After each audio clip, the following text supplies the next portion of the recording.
Friends, good morning. कल रात में एक इनकाउंटर हुआ।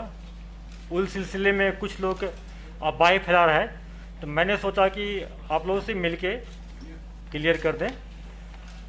कल दोपहर में पुलिस को इतला मिली थी, हैदरपुरा जो नेशनल हाईवे बाईपास पर 2-3 टेररिस्ट छिपे हुए हैं। पुलिस, सीआरपी, आर्मी मिलके कॉर्डन डाला। कॉर्डन डालने के बाद घर का सर्च शुरू हुआ। टॉप फ्लोर पर 3 कमरा था। चूँकि हम लोगों को पूरा लोकेशन नहीं पता था, तो मकान मालिक को बुलाया गया और जो उसमें रेंट लेकर रहते थे, अपना बिजनेस करते, उसको बुलाया गया था। मकान मालिक का नाम अल्ताफ अहमद डार है और जो बिजनेस करते थे उसका नाम मुदस्सर गुल है। दोनों नॉक करनी किया दरवाज़ा को, मिल्टन दरवाज़ा नहीं खोला। उसके बाद फिर उसको मौका दिया गया कि नॉक किया। मिल्टन दरवाज़ा खोल के अंधाधुंध फायरिंग शुरू कर दिया पिस्टल से। सेल्फ डिफेंस में हमारे लोग जो सर्च पार्टी था उसने भी फायर किया। उसमें इनकाउंटर शुरू हो गया। फिर हम लोग थोड़ा सा इनकाउंटर को रोके और ट्राई किए कि वहाँ से सिविलियन दोनों को रेस्क्यू करें, लेकिन जिस ढंग जगह वो लोग खड़ा थे वहाँ से निकालना बहुत मुश्किल हो रहा था। तो मिलिटेंट्स के फायरिंग में दोनों को पिस्टल से इंजरी हुआ। दोनों मारे गए। साथ ही साथ इनकाउंटर में 2 टेररिस्ट मारे गए। एक का शनाख्त अली बिलाल भाई कहते हैं, कोई हैदर भी बोलता है। मोस्ट प्रोबेबली ये पाकिस्तानी टेररिस्ट है। दूसरा लोकल टेररिस्ट है, शायद ये रामबन बनिहाल साइड का है। उनके घर वाले को हम लोग बुला रहे हैं, फ़ोटो दिखाएंगे, आइडेंटिफाई हो जाएगा। दोनों टेररिस्ट का डीएनए सैंपल लिया गया है। रात में हम लोग घर वाले को, खास करके मुदस्सर की फैमिली मेम्बर को और अल्ताफ़ की फैमिली मेम्बर को अप्रोच किया, पुलिस ने अप्रोच किया, आप लोग चलिए वीडियो में पार्टिसिपेट करें। क्योंकि हम लोगों को लॉ एंड ऑर्डर होने का अंदेशा था, इसलिए हम लोग बॉडी घर वाले को नहीं दिए। उसको हंदवाड़ा डिस्ट्रिक्ट ले गए, वहाँ आज मॉर्निंग में उनका वीडियो हो गया। और उसके साथ मैं आप लोगों से शेयर करना चाहता हूँ कि अल्ताफ अहमद डार जो है, जो रेंट पर घर ऊपर वाले 3 फ्लोर का 3 कमरा दिया था मुदस्सर गुल को। मुदस्सर गुल बेसिकली बिजनेसमैन है, कॉन्ट्रैक्टर है बाय प्रोफेशन, और एक फेक अनऑथराइज कॉल सेंटर चला रहा था। 6 केबिन है, उससे बहुत सारे सामान मिला है। और उसमें मिलिटेंट्स का एक कमरा में हाइडआउट था जिसमें बहुत सारे सामान मिला है। मैं शेयर करना चाहता हूं कि इनकाउंटर में 2 पिस्टल मिला है और 3 मैगजीन, 6 फोन, टेलीफोन जो मिला है, मोबाइल फ़ोन, ये मिलिटेंट के पास से, और 4 मोबाइल मिला है हाइडआउट से। एक कॉल सेंटर है जिसमें 6 केबिन है, उसमें 6 कंप्यूटर्स था, 6 सीपीयू थे, बीओपी इनेबल था, और यूएसए का उसमें बहुत सारे मैप था।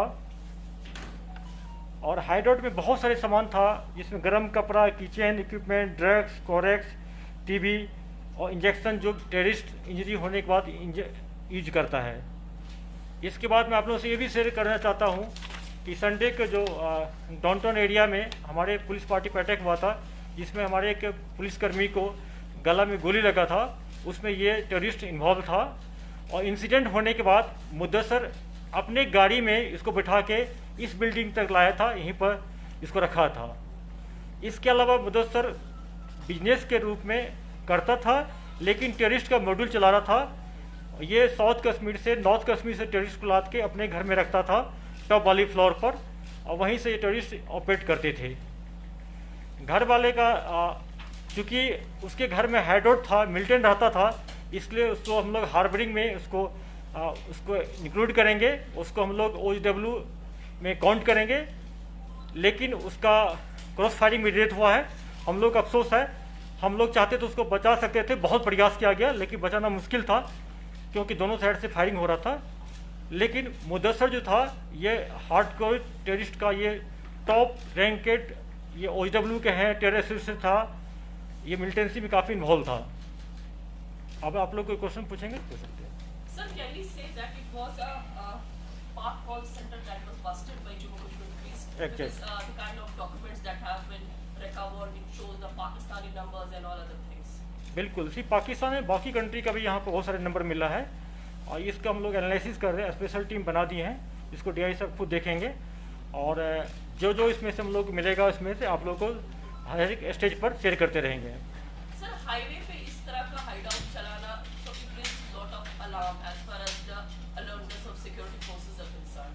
हाँ, ये हम लोग के लिए रियली बहुत मैं अपना सिक्योरिटी लैब्स मानता हूँ या इंटेलिजेंस लैब्स मानता हूँ। ये NH पर है जहाँ पर डेली 24 आवर्स आरोपी लगता है, वहीं पर बिल्डिंग है, उसके टॉप फ्लोर पर टेररिस्ट रहता था। ये हम लोग के लिए बहुत कंसर्न का विषय है। हम लोग मेहनत कर रहे हैं, इस टाइप का और कहीं हाइडआउट होगा तो हम लोग इसको बस्ट करते रहेंगे।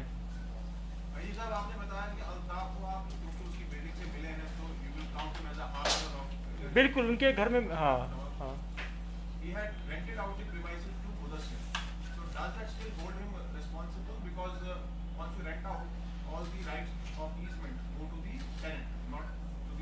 देखिए, आप किसी को रेंट पर देते तो आपका जिम्मेदारी बनता है कि पुलिस वेरिफिकेशन करा के दे और बीच बीच में आपका भी ड्यूटी बनता है कि चेक करते रहें कि आपके घर में कौन रहता है। ऐसा नहीं कि हम किसी को रेंट पे दे दिए तो हम कुछ नहीं छोड़ देंगे उसको। तो पुलिस को कोई तला नहीं था कि किसको रेंट दिया, किसको रहता है।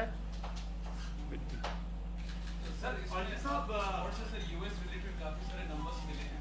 इससे पहले यूएस रिलेटेड एक केस देखा गया था जिसमें कश्मीर फाइल ब्लॉक में यूएस से एक दिन ऑपरेट कर रहा था, ऐसा बताया गया था। देखिए, अभी तो हम लोग इसको पूरा स्टडी करना शुरू कर देंगे, एनालिसिस शुरू कर देंगे, तब शुरू हो जाएगा, फिर शेयर करेंगे आपसे। अजी साहब, फोन मिलना या कंप्यूटर किसी जगह मिलना जहाँ कंप्यूटर सेंटर चलता हो, कोई नई बात नहीं, हर एक के पास होता, लेकिन क्या आपके पास कौन सी एविडेंस है which would establish that these people were linked with militancy or separate or terrorists? बिल्कुल, मैं अभी आपको शेयर नहीं करूंगा क्योंकि टोटली डिजिटल टेक्निकल इंट है, इससे मिला और ऑपरेशन बाधित हो जाएगा। मैं इसमें जितना हो सकता है निकाल के फिर आप लोगों से शेयर करूंगा। और दूसरी बात यह है कि जो परिवार का कहना है कि फैमिली कहते हैं they have been killed in cold blood, they are blaming security forces and they are saying give us the bodies back. मैंने खुद बोला है कुछ अल्ताफ का डेथ तो क्रॉस फायरिंग हुआ है। मैंने ये नहीं कहा कि जो किसने मिलिटेंट ने मार दिया या हम लोग ने उसको इनकाउंटर होती है किसका गोली लगा ये तफ्तीश दौरान होगा, किस जगह लगा। हो सकता है कि अगर उसके बॉडी से पिस्टल का राउंड लगा है तो ये 100% मिलिटेंट ने मारा है। अगर एक का लगा है तो हम कहेंगे कि हमारे फायर से लगा है पूरा। ये पोस्टमार्टम रिपोर्ट आ देते हैं, हम उसमें चेक करते हैं। Sir, could you throw a light on that militant who is from Banehar and also the fourth person who was killed? मैंने बता दिया आपको ना, आप अपने कलीग से ले लीजिए, मैंने पूरा बता दिया detail. Sir, hybrid militancy challenge बनती जा रही है, विशेषकर जैसा कि आपका दावा है, क्या प्लानिंग हो रही है हाइब्रिड मिलिटेंसी पर नजर रखने? देखिए, प्रिवेंटिव मेजर मैं आपको शेयर करूंगा तो मिलिटेंट भी जान जाएगा। ये मेरा प्रोफेशनल चीज़ है, मैं आप लोगों को शेयर नहीं करूंगा। सर, ये जो FRT फैशियल रिकॉग्निशन टेक्नोलॉजी बताई जा रही थी, इसकी लागू होगी, इसके बारे में सर अपडेट बताइए, क्या है और कैसे वो काम करेगा? अभी शेयर नहीं करेंगे इस बारे में।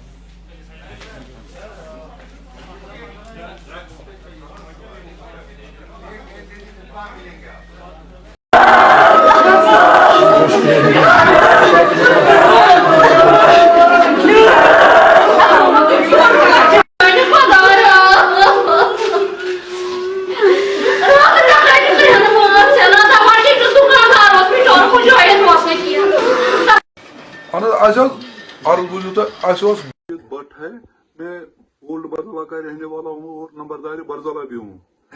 ये मेरे लिए बहुत अफसोस की बात है कि मेरा भाई जो कि हदरपुरा बाईपास में दुकान चला रहा था, अपना कारोबार कर रहा था, उसका अपना कॉम्प्लेक्स था उधर, दूसरी मंजिल में उसने रखे थे वो द्राल जो वहाँ कारोबार करते थे। ये नीचे दुकान चला रहा था, हार्डवेयर दुकान और सीमेंट का कारोबार करता था।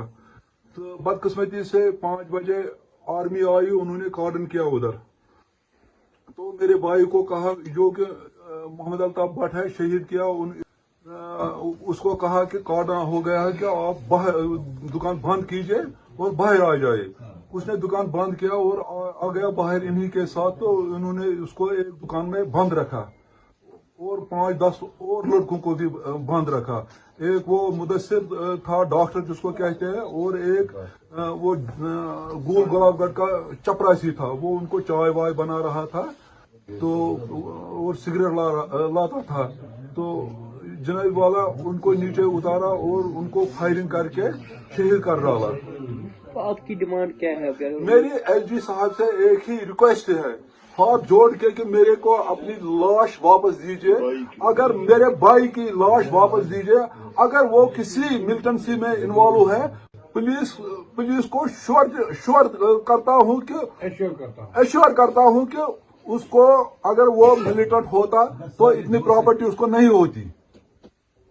वो एक मंजा हुआ बिजनेसमैन है, खानदानी आदमी है, उसकी 2 बच्चियां हैं, एक बेटा है, उसका अच्छा कारोबार चल रहा था उधर हदरपुरा बाईपास में।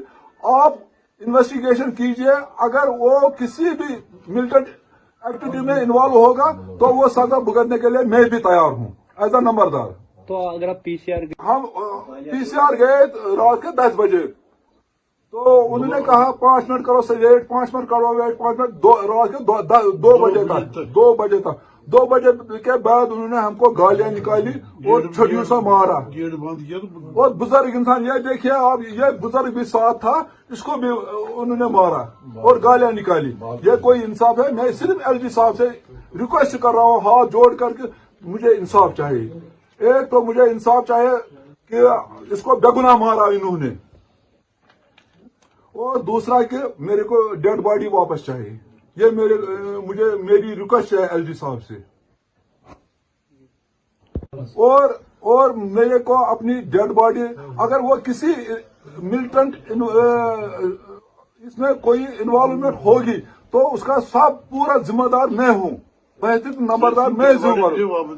अगर किसी भी वक्त कोई एलिगेशन उस पर चढ़ेगी, मैं उसका सजा भुगतने के लिए तैयार हूं। मैं एलजी साहब से यही रिक्वेस्ट करता हूं कि एक तो मेरे को पूरा इंसाफ मिलना चाहिए और मेरे को डेड बॉडी वापस। पुलिस का ये कहना है वो एसोसिएटेड मिलिटेंट